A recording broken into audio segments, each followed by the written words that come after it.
Welcome, everybody, to the Grow Rogue podcast. Today, I'm with Tim Ryan.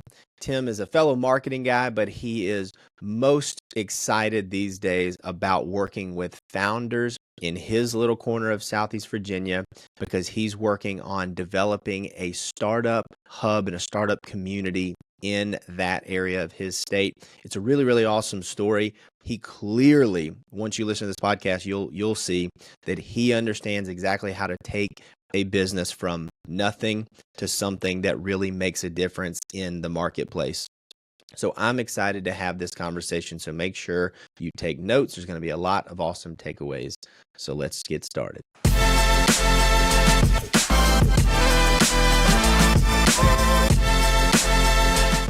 Thanks, everybody, for joining us for another episode of the Grow Rogue podcast. I'm here with Tim Ryan. Tim, thank you so much for joining me. Thank you for having me. Looking forward to it. Let's get started nice and easy, Tim. So tell us about yourself. Tell us about your business, and what are you working on these days? So I am the executive director of a organization called Innovate Hampton Roads, and that will probably raise a lot of questions. And that's what is Hampton Roads? And that is the problem that we face. So it's really looking at the entrepreneurial community, the innovation/tech community, bringing everybody together because we all live in in a region called Hampton Roads. So what is that? It's 17 locations around the Virginia Beach, Norfolk, Newport News, Hampton area of Virginia. So think Southeast Virginia. That's a population of 1.7, 1.8 million people. And we have a terrible, terrible branding problem that we've been trying to address for 400 years or so. I am working to consolidate that area and show the world what we're capable of doing because we have so many great things that are happening, and that's where I spend my time. That's awesome. So you're a marketing guy. I know that you and I have had a good opportunity to get to know each other a little bit, especially a few years ago when you were a guest on the first iteration of this podcast called the Growth Secrets podcast. And so Tim and I are we're colleagues in a sense, even though we operate in very different parts of the country. So you've decided that marketing wasn't hard enough for clients or for your own business. So you decided to brand an entire region of your state.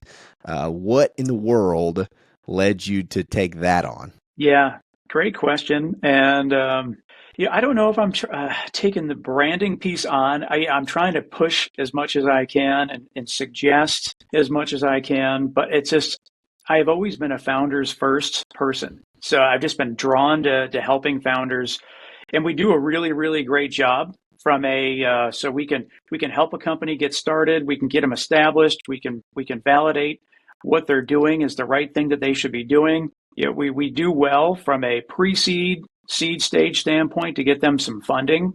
We'll even find them avenues and ways to get Series A funding. But once that happens, then we're really stuck. And what we have found is a lot of the companies, a lot of founders, they have to leave. They have to go to a place that a Washington, D.C. or a Raleigh, Miami, Austin, Boston, all these places that are known, great companies, great startup scenes. And so the challenge that we have is because no one knows what Hampton Roads is. For those that don't know about Hampton Roads, I talked a little bit about Virginia Beach, Norfolk, but we're the home of the world's largest Navy base. We have a NASA Langley Research Center.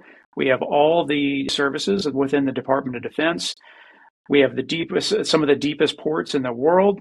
We have a national laboratory. I mean, we have all of these resources and assets right in our backyard, but they've all been marketed and talked about individually.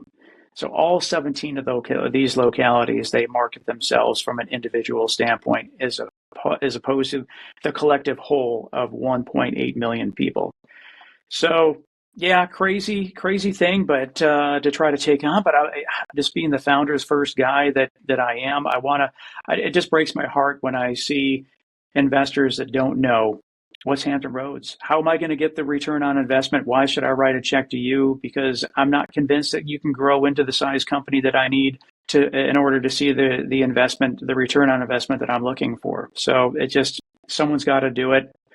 And I'm just always at the mindset, if not you, then who? And I just happen to be the guy that's either smart enough or crazy enough to take on the idea. Well, I imagine that helps you to speak the language of these founders, right? As I think everybody has to have a little bit of that mentality of like, I guess I guess I'm crazy enough to do this. Because it's really, really hard. And so this is kind of one of those things. I was going to ask the question of like, let's zoom out and explain, the model or something like that. But I'm actually going to go the other direction. I'd like to zoom in. Tell me about the type of conversations that you have with founders. Are there themes that are recurring? Are there things that you talk to these folks about more often than others? Yeah, it seems like I always go back to the three big areas, and that is, do you have any customers? Do you have a team? And do you have a product? And it's like those are the three ingredients that founders and startups need in order to be successful. And a lot of times what I will see is that they get really, really frustrated because I can't get any meetings with investors. And I'm like, okay, well then tell me about your product. And they're like, well, I don't have a product yet. And it's just like, well, that's tough, That's a problem. or, okay, do you have any potential customers? Do you have customers that are waiting? And they're like, no, I don't have any of that either. And so I'm like, so now what we're working with is, it's just an idea. And ideas, sorry to tell you, they're not worth anything. But if you have a validated idea, now we can talk. Or in the other sense is like, all right, tell me about your team. Who do you have working on this to solve, to make this wonderful product that's going to delight these customers? And they're like, well, right now it's just me. And it's just, well, that's not a scalable solution either. So we really look at those three things and try to dive in and dig into those three areas so that we can help them grow from that sense. Okay, this is super interesting to me. Is there a certain order that you go in, right? Or does it depend on the situation? Meaning, well, I mean, okay, I'm already thinking of an answer to the question, which is, I would imagine you start with product, right? Because if you haven't validated, if you haven't built a product, because these guys are coming to you with a concept. Am I understanding that right? Yeah. There's not even an actual product. Yeah. I mean, we need to, so just like you said, we need to dig into, do you have a minimal viable product? What do you have an MVP? And I don't care if you're disrupting an industry that's using a piece of paper on a clipboard with a pen or a pencil. I don't care if that's what you're doing. Maybe you transfer that over to an Excel spreadsheet, and then we move to automate and to a solutions that's more scalable. But like, you have to have that initial product. Yeah. And then we dig into, your customers are going to tell you everything that you need to know. So who have you talked to start validating that idea? And then building out your team. So the concept of a minimum viable product is one that has come up actually quite a bit on this podcast. We've kind of coined our own version of that from a marketing standpoint. We call it an MVF, a minimum viable funnel, right? We need a very simple, the simplest possible way to get people into your funnel, to get people to pay for your stuff. And so can we talk about how do you define an MVP, a minimum viable product, when you're talking to founders? Yeah, it has to be minimal enough to still be able to solve the problem. And so again, if you have to write orders down on a piece of paper and then you transfer that over, and then that's fine. But like, are we solving that problem in the most minimal sense, and that you're able to generate revenue? And then maybe we transfer that over to the spreadsheet, and then that goes to a web form that somebody can input that, and then you move it in the right places to help automate with those things. But I always tell the founders that I work with, it has to be minimal enough to solve the problem. I like that as a definition. I think sometimes you get two types of thinkers, right? You get two types of founders. You have the overthinkers, and then I think on the opposite, and I'm going to rephrase that, right? It's not two types, it's a spectrum, right? On one end of that spectrum, you've got the overthinkers, and on the other end, you've got, we'll call it the underthinkers, right? The overthinkers, everything's got to be perfect. I've got to have it, it's got to work flawlessly. It's got to have all the automation, and you'll spend, I've seen founders spend literal years trying to perfect a product that has no customers, right? Precisely the situation we've seen before. Well, hey, you developed this, you've been working on this so long. Well, now there's and this is almost a a real kick in the teeth for them. There was another product that was released that wasn't a competing product, but it made all of the work that they did in automating and kind of perfecting their system obsolete because it was an off-the-shelf solution that they could have just, now they could have just purchased. But yeah, that's that one end of the spectrum. The other end of the spectrum is, well, it doesn't actually solve the problem yet, right? You haven't actually built something that is worth anything. It's too minimal, right? It's too minimal. It doesn't actually solve the problem. And how do you figure out if it actually solves the problem, Tim? I bet your answer is going to be, you got to get people to pay for it, right? You got to find somebody that will buy it, right? The market will tell you. So I love that. I love this type of thing. So go ahead. No, I think that Reade Hoffman, founder of LinkedIn, I mean, like his quote is just one of the best quotes out there in terms of, if you're not embarrassed by your first product, then you've waited too long. And I see both ends of that spectrum in the sense of, so I mentioned we have NASA here literally almost in my backyard. And so when you're working with NASA-minded people, I mean, they're just, it's a beat into their head that it has to be perfect, because I mean that you risk mission failure, and mission failure when it comes to launching rockets is not a good thing.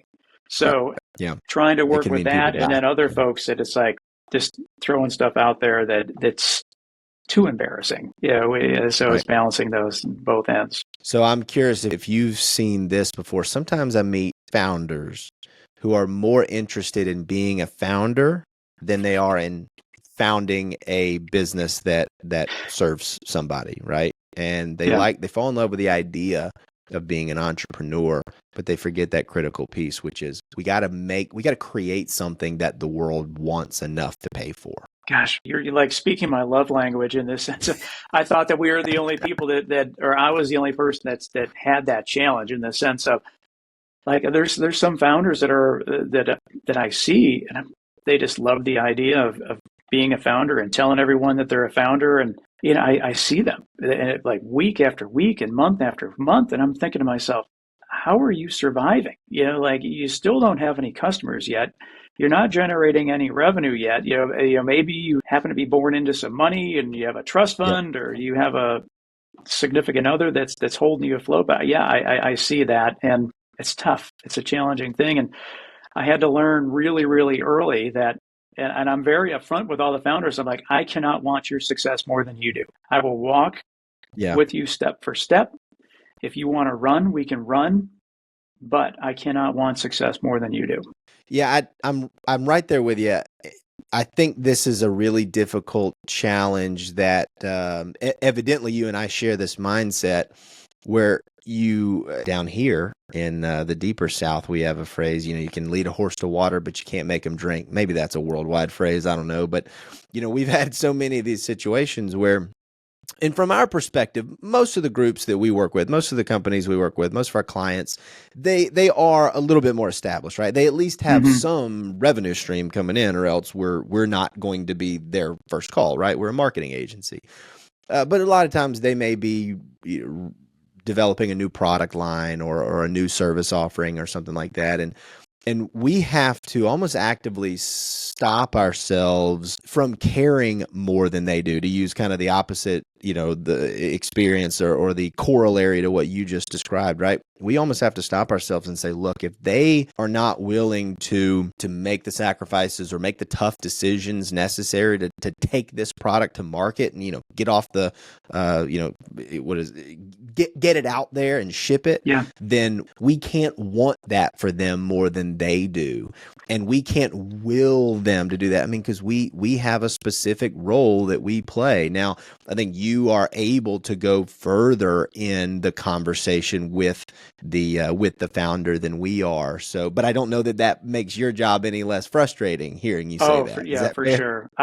I agree with everything that you're saying. So there's frustration levels, that I have, but gosh, from an agency side, they've got to continue moving the ball down the field because it's like, guys, you're on the clock, or girls, you're on the clock. It's like if you're dragging your feet, then revenue's not being generated on either side of that coin, and you're stuck. So that would be super frustrating. So let me shift gears just a little bit. and I want to really hone in on our Venn diagram here, right, where you and I intersect. We both work with a lot of founders, you much more directly than we do, but we're both marketing guys, so let's talk shop a little bit if we can. Yeah. So when it comes to the growth side of the development of these startups that you work with, what are you seeing that's working? Is there a trend that's emerged? What are you guys doing on that front?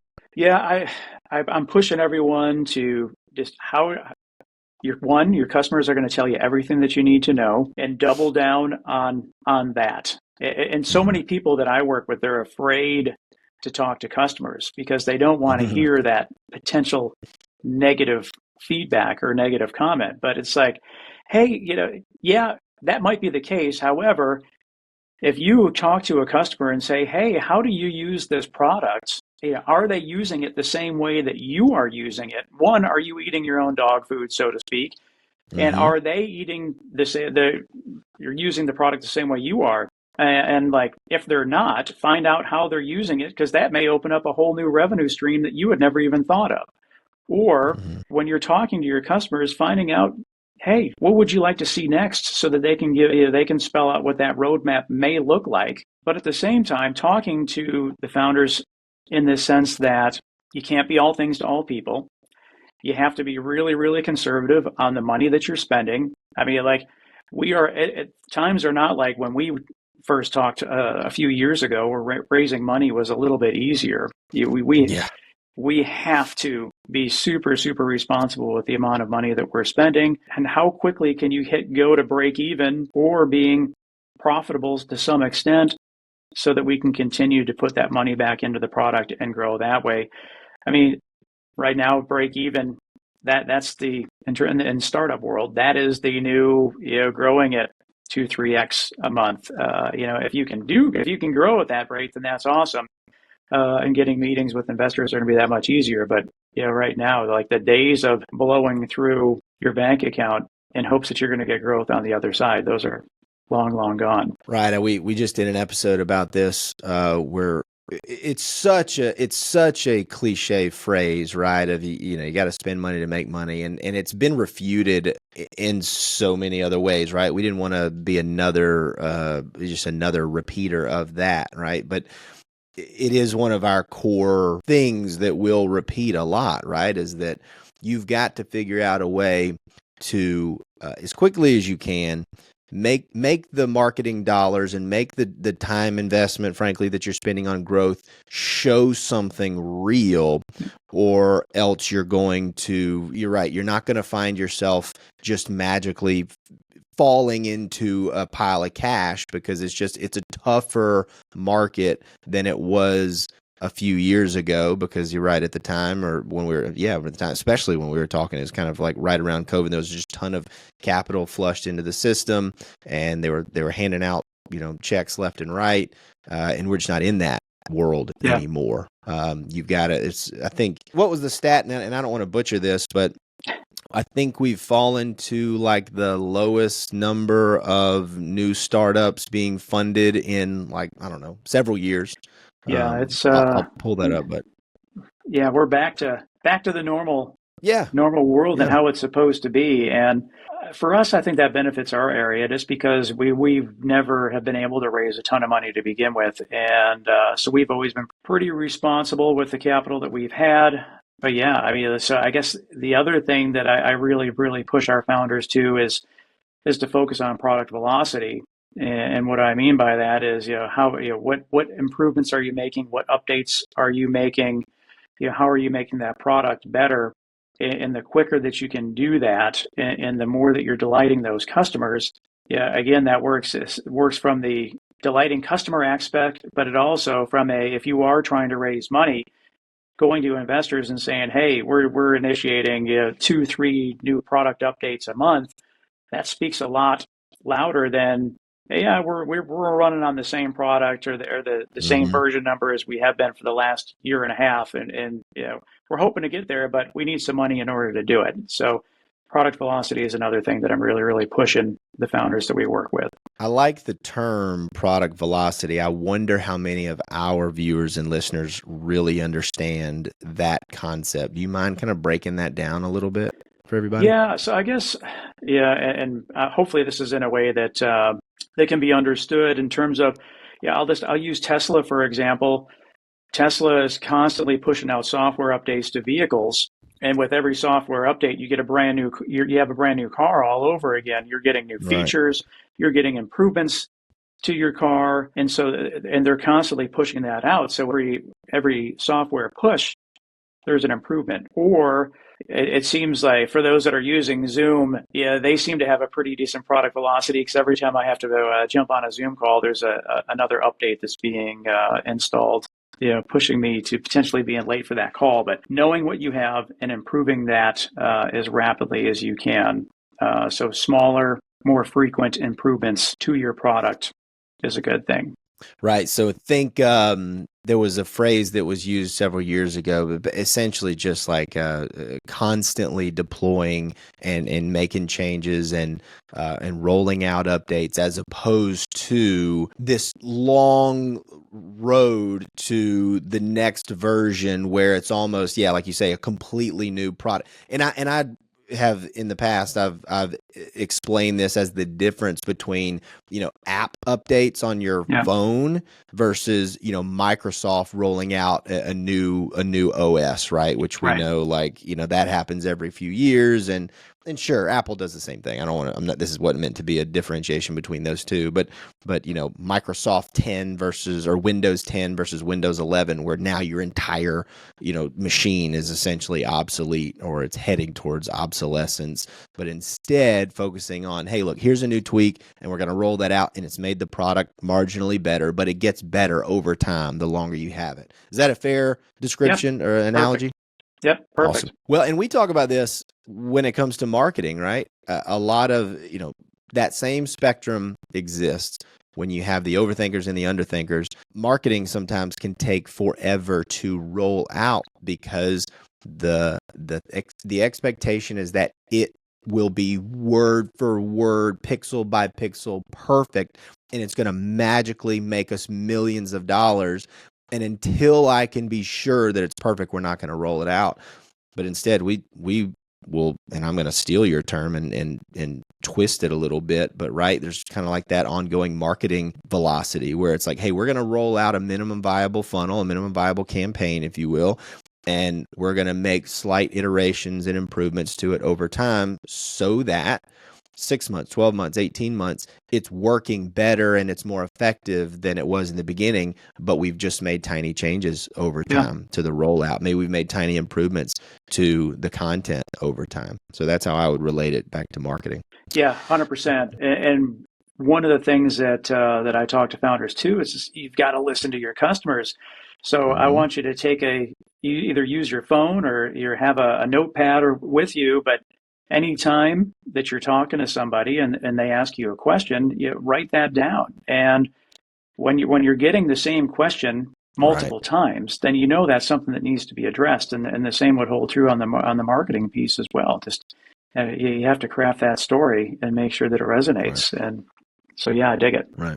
Well, and there's an 80-20 analysis to be had there, right? I mean, if you do that long enough, and I've done the same thing. I mean, I carry around this notebook with me all the time because I like the quickest freehand way. It's very non-millennial of me, but I like to be able to jot down just on paper thoughts, and I come back to those.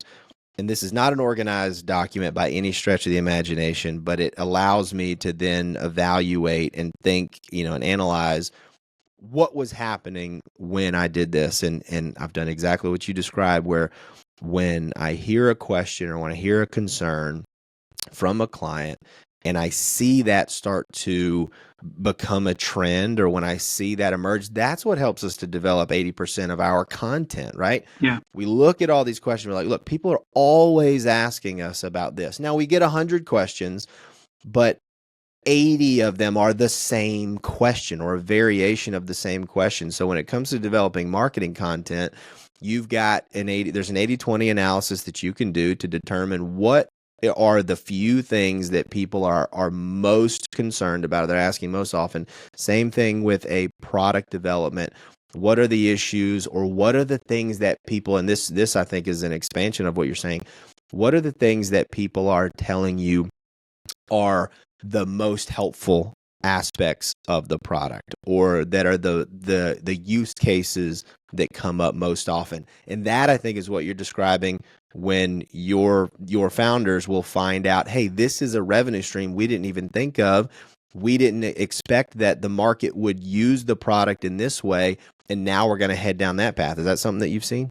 Yeah, 100%. And it's sad when found. Well, it's great when you figure that out, but it's sad when it took you too long to find that. Right. Yeah. To start recognizing that is another revenue stream to pursue. Well, it's like that whole the mastermind concept, right? Where if you've got, let's say, 100 users of a product and they are experimenting with it every day, they're using it, they're going to be able to think about the best way to use it better than you are in a lab on your own trying to guess how the market's going to want it. And as that scales, then you get even more useful feedback and more useful data that you can pivot off of. So 100%. Well, Tim, I mean, this has been super interesting, but I'm really curious about what are you telling people? What are you expecting to happen? And you know, the time of recording of this episode, folks, it's the beginning of August 2024. The world is sort of in a state of wait and see what's going to happen with things like the election and the economy and stuff like that. So in a lot of ways, no one knows what the future is going to hold. But what are some of the predictions that you are saying this is going to happen? This is what 2025 is going to look like. Because I know you've got to be having those conversations. People have got to be thinking ahead. You can't live, especially startup, can't live on well, we don't know, so we're not going to make any plans, right? So what are you guys talking about? Well, one of the things that I really try to practice myself is really only focus on the things that I can control. And sure, I'll jump on X and I'm not a big doom scroller by any means, but my gosh, it's a war zone, certainly with the upcoming election. But I have to revert back to I only can focus on the things that I can control. And everything else is just noise, and I can't get bogged down with the noise. And I've always been the person to double down and bet on myself, and identifying who those people are that I can bet on, and we're working together in order to make those things happen. And that's the tough part about being a trailblazer, so to speak. It's just it can be lonely at times. Same thing when it comes to being a founder. And there are times that I just think to myself in the middle of the night as my brain is going 1,000 miles an hour, I'm like, gosh, what am I doing? Am I doing the right thing? But again, it's getting out there and listening to other people. Hey, thanks for doing this, or really appreciate you doing that. And just knowing that, hey, I'm focusing on what I can control. At the end of the day, whoever wins the election, I don't know if we're going to see any direct impact.